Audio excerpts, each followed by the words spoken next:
65% of Americans have all their money tied up into their house. They're refreshing their Redfin every goddamn day. But you think you know better than them. So you go in there and try to authoritatively tell them, this is what it is. And if they don't like it, what do? See you later. I had a home that I did a comp for that was like 630. Yeah. They said they had $1 million home. Yeah. So how do you deal with that? Ask questions. So I'll show you how to do it. Instead of trying to be authoritative, ask questions to help people to get self-discovery. So these are some key phrases, and then I'll role play them so you can hear what they sound like. That's an option. Somebody says to you, yeah, I want to list for 700, and it's like 600. Yeah, that's an option. I want to be clear. You're the boss here. My job is to help you to make a decision. It's never to talk you into doing anything. So we'll go over the information together as a team, and then we can decide what makes sense for you and your family. Fair enough? I guess I'm curious, having seen this information, seen what's active on the market and not selling, seen what's sold and closed most recently, I'm wondering, if you were a buyer and you were going to buy this place all over again, where do you think you would feel comfortable making an offer that you believe would be reflective of fair market value? It forces them to address reality. Guys, I need you to understand something. You guys, we all think as humans, we're good, accurate assessors of reality. We are not. We want to warp reality to shape what we want. And we have all of these psychological quirks. Who knows what the endowment effect is? The endowment effect is because it's mine, I think it's better. You watch this with your clients. When they're selling, they're like, oh yeah, these fucking 20-year-old kitchens are fantastic. They're coming back in style. But then when they become a buyer, they're like, what the fuck are these sellers thinking? You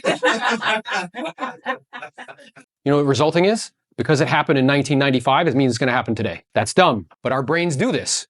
Well, when I was selling a home in 2005, my uncle's sister's brother just put a sign out for it and it worked. What causes you to think that that's true today? Well, 6 months ago, my neighbor, yeah, the cost of money was half, right? But staying out of, like, I present playfully and with emotion, but I'm not gonna talk to a seller though. You're gonna say to me, yeah, I'm thinking 700. Okay, and trust me, I'd love to be your superhero. Put an S on my chest, cape on my back, and get you 700.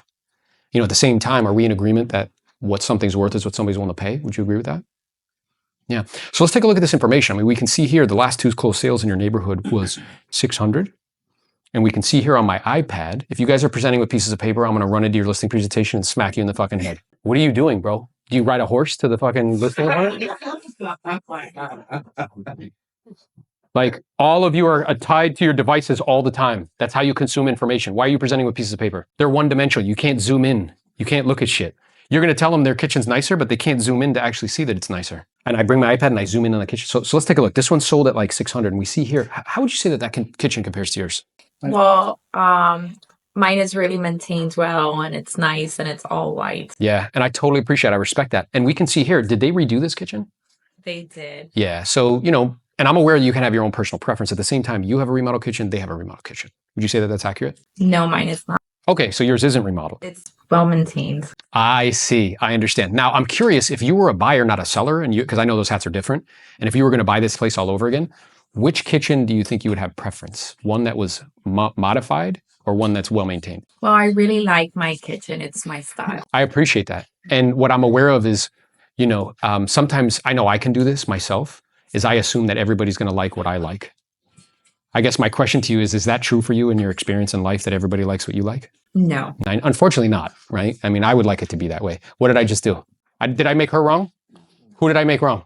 I was like, yo, I do this too. I get it. I brought it back to me.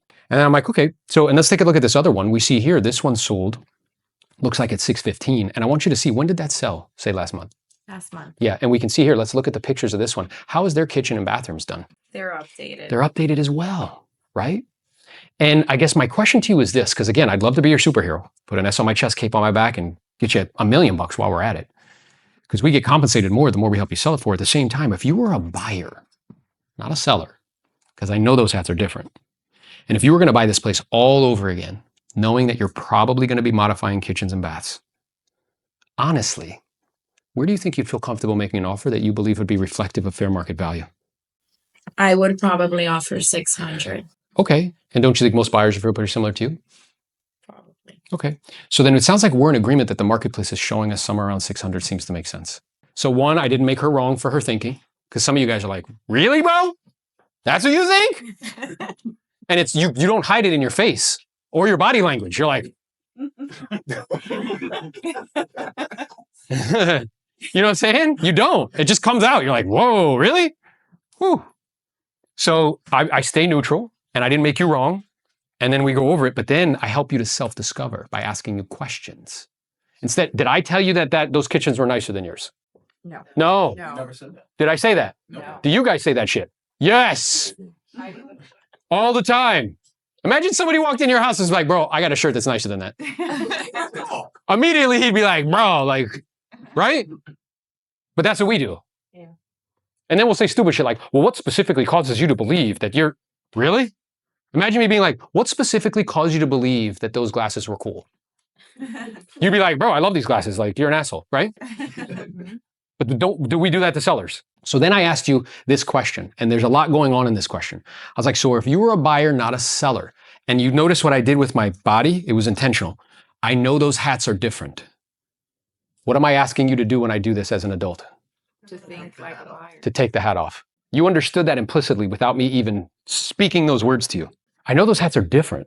So if you were going to buy this place all over again, knowing that you were probably going to redo, kitchens and baths, honestly is neurolinguistic programming. Everything after the word honestly has to be what? Honest. So now your brain is triggered to be like, I have to be what? Honest. Don't bullshit. Tell me the truth. And you were like, yeah, probably somewhere around 600. Yeah. I said, I'm in agreement with you. It's her idea, not mine. I'm in agreement with you. So it sounds like we're in agreement. The market is showing us somewhere around 600. Who's showing us? What do you guys want to do? I'm showing you. I'm the all omnipotent, omnipresent real estate agent. I know everything. I do 5 deals a year and I know everything. So that's very intentional. So now you're totally primed to answer that accurately. I'm taking off these frames that actually distort reality. Being in the seller perspective distorts the reality because you're going to want to inflate it. So I take that off by saying the hat thing, right? So from there, it comes down to strategy on how we get there. So what I'd like to do now is to go over the pricing strategies you have at your disposal, because I want you to feel comfortable with the one you end up choosing, and whatever you decide, I'm going to support you 100%. Fair enough? Do I sound like I'm on her team? That's why you get all this resistance. And then you walk out, you're like, God, those guys are such assholes. I don't know. I'm like, no, dude, you're presenting it wrong. And when I give you options, how do you feel? More comfortable. And in Control. control. But who's actually in control? You ever seen Star Wars where he's like, these are not the drones you're looking for. And then they just go away, right? So now I'm like, okay, so the first option that we have at our disposal is we can position the property a little bit higher than 600. The logic behind that strategy, Rose, is we can always come down, we can't go back up, and the logic is I want to leave room to negotiate. Now, why am I saying that to them? Because they're fucking thinking it. So that answered my next question. Right? So it was like, 'Cause but I want to list. you see? So I'm going to address it. And what I'm going to do is like, dude, I want to put it all on the table. Like, here it is, right? I don't want anything like that's left undone or unsaid. And there's not that there's anything wrong with that strategy. There are a few considerations, though, Rose, that I'd like to review with you. So that way you're fully equipped to decide what you feel is best, okay? So the first consideration is that option usually takes longer.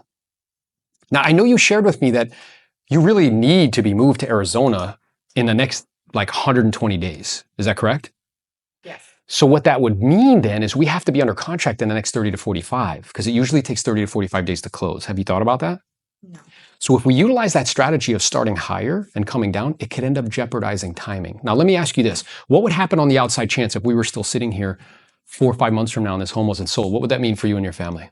Oh, I don't think that'll happen. The market's hot and properties are being sold every day. Yeah, which I appreciate. At the same time, what I am aware of is that, things have changed. So I guess I'm just wondering, just for my own knowledge, what would happen if that did happen for you? What would that mean for you Be guys? in trouble because I need to. Okay. So now that's something to consider with regards to that strategy. Okay. Now, the second strategy that I've seen sellers just like you deploy in this market is where they see what's reasonable and they, based on comparables like we just did, and they choose to position the property very close to what's sold and closed most recently, or actually a little bit below. Do you know why they would do that? To get more buyers. That's right. It creates a lot of urgency. You get a lot of people in. Perhaps we can get more than one offer, force people to compete, and we'll end up coming to the surface as the absolute most that somebody's willing to pay. You have a choice to make, and whatever you decide, I'll support you 100%. One option is we start a little bit higher. Logic being I could come down, I'll go back up. I want to leave room to negotiate. And in doing so, understand that timing issue and how it could affect that. The second option is we choose an option that homeowners like yourself, I've seen choose frequently with great results, position it very competitively, close to that 600 number, or actually a little bit below, maybe like 590. And in doing so, we can get a lot of people interested, force them to compete. Not only will we end up with the most that somebody's willing to pay, but we'll get the best terms and conditions for you with the best certainty of an offer that's going to get you out to Arizona. Now, either one of those are okay. Based on what you're looking to accomplish and why in the time frame you'd like to make it happen in, what do you think we should do? I'm ready to sign. You see how that's completely different than what you're doing. You're making them wrong. You're wanting to argue with them. I know and you don't, wanting to fight with them. You're stupid, I'm smart. And we're completely flipping that around. And I'm couching it in like, what's important to you? So we talked about timing, and then we talked about offers and the certainty of making the move and maybe getting multiple offers. Then you know what I did? What did I say to her at the end? What do you think we should do? But remember something, whose home is it? Whose equity is it? Whose decision is it? So stop trying to make it yours. Key phrases, this is an option. You're the boss, whatever you decide, I'll support you 100%. And again, stop trying to lead with authority. Stop trying to be like, I know and you don't, because they have access to all the same information because of the internet. This is more collaborative, right? You're gonna share with them information, help them interpret it, help them to make a decision that works for them and their family. I have a guy who's a mentor in my life. He's an agent. He's doing it for a workhorse. So he did what I did for twice as long. That 150, 200 homes a year, just pounding it out. But he's in his 60s now. He's worth a lot of money. Net worth